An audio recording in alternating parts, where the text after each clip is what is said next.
Hello and welcome to today's episode of the Jacksonville Jaguars Insider Podcast.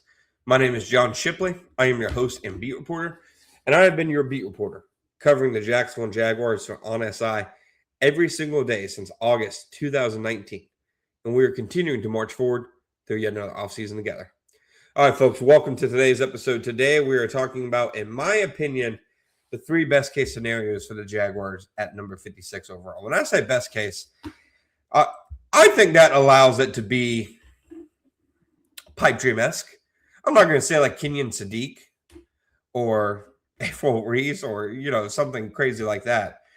But it's three guys who I can at least see in my head being there at 56 in some scenario. Is it likely? Maybe not. But the fact that they are the best case scenarios, I think, already bakes that in. It's the best thing that could possibly happen. Of course, it's unlikely. Especially the history of the Jaguars. Not recently, but you guys know what I'm saying. So three guys who I think just right off the bat should be, top priorities for number 56 or, even if not 56, even if they want to get into the 40s, mid 40s, early 50s for a guy who's slipping. These are the three guys who I believe, you can make the case for their talent just trumps any other question, whether it's need, fit, whatever. First guy, Oregon offensive lineman Emmanuel Pregnon. Now, he is, the evaluation is really easy. He is a mountain of a man. Kevin Dotson, I think, makes a lot of sense as a potential comp. I also think, another comp that could make sense could be Damian Lewis. He's just a massive mountain of a man. He will physically set a tone. You're talking about tangibly rich. I mean, he, ended up starting his career at Wyoming and ends up starting and starring for Oregon. Now, is it a picture-perfect fit? No, because I believe that the Jaguars, an offensive lineman, they really value versatility. Both guys they drafted at the position last year, Wyatt Milam and Jonah Monheim, were guys who really thrived playing different positions in college. And they both have played different positions for the Jaguars. I mean, we've seen Milam at tackle. We've seen him at guard. He was a college tackle, of course. We've seen Monheim at center and Monheim at guard. Monheim, I believe, played all five positions in college. That's not the case here with Pregnon. He is not what you would call, I think, a versatile player. He really profiles only the guard. He top-heavy build, not exactly built for tackle. Maybe if you can teach him, the intricacies of snapping, there's some center potential there, but I mean, he'd probably be the biggest center relatively of all time. So maybe a guard only, but with that said, he has a chance to be a Pro Bowl guard, in my opinion. He has a chance to just be an absolute home run for some team. A guy who, if you can get him on the second day, maybe he's falling because of, the simple fact that he's a guard only. He might be a fit for specific schemes as opposed to other ones.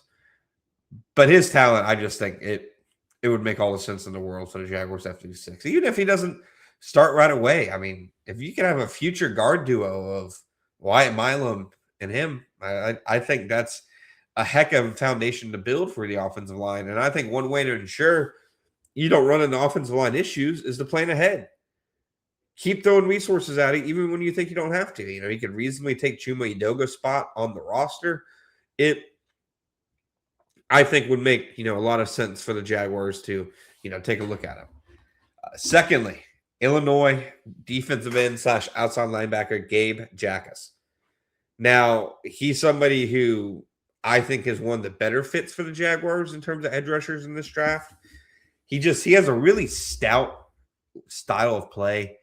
He plays with great leverage, great power, really does a good job of locking guys out and shedding in the run game, gets physical and mixes it up as a pass rusher. Will he have the biggest repertoire of pass rush moves? Maybe not, but he's a rugged guy. He can play with his hand in the dirt. He can play standing up. He has years of production. I mean, 26 and a half sacks over the last 2 seasons. He's somebody who I think would make a lot of sense to add as a number 3 edge. Heck, even a number 4 edge if you want to consider Dennis Gardeck in that vein. But, adding him, you could see a pass rush package with him and Hines Allen on the edge, Armstead and Trayvon Walker inside, or even, Dennis Gardeck added to that mix. That'd be quite the group for the Jaguars to throw out there. He has proven production. I think most importantly, his style fits the Jaguars. Like, there are some defensive ends I look at, and I'm just not sure if we can project them to the Jaguars.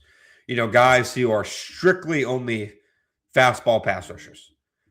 Guys who are, basically more or less the one trick, kind of speed ponies who are, getting upfield in a hurry, but might not really be a factor in the running game. I'm not sure the Jaguars are interested in those guys. I think the Jaguars want guys who can play the run, guys who can be moved around, guys who play, with a little attitude, physicality. Like BJ Green is a little different, I think, just in terms of his skill set. But you look at the other guys, Danny Strigow, the other guys they added last offseason. The fact that they're only real change of pace pass rusher, pass rush specialist kind of guy they added last year was an undrafted free agent in Green. So I think just considering the mold of edge rusher that they've, pushed forward with during the Liam Cohen and James Gladstone era, I think Jackus makes a lot of sense for the Jaguars. Again, very productive. Can be a 4-3 guy, 3-4, whatever the Jaguars, want to do in that specific look. And he's somebody who, would really, I think, slot in well next to the rest of the guys the Jaguars have in that room. Lastly, you guys have heard me talk about him. If I was building a Jaguars consensus board, which potentially, keep an eye out, been a project I've been thinking of these last few years. But in my mind, you don't have, obviously, the guys the Jaguars will have no chance to draft. Guys clearly going top 5. I'm not going to include quarterbacks, running backs like Jeremiah Love. I don't, if I had him on there, it'd be pretty high, but I don't, see the Jaguars obviously ending up Jeremiah Love. But out of realistic players at positions of need, Caleb Banks would be probably a top 5 to 10 guy for me on that board. I know the Jaguars have had a history with Florida defensive linemen. I know that.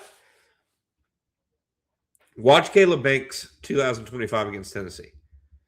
Watch him 2024 against Ole Miss. He has the talent to be a Pro Bowl, All-Pro blue chip. He reminds me of Jalen Carter at Georgia. He really does. So why am I even talking about a guy who I think compares to Jalen Carter at number 56 overall? Big guy with foot injuries.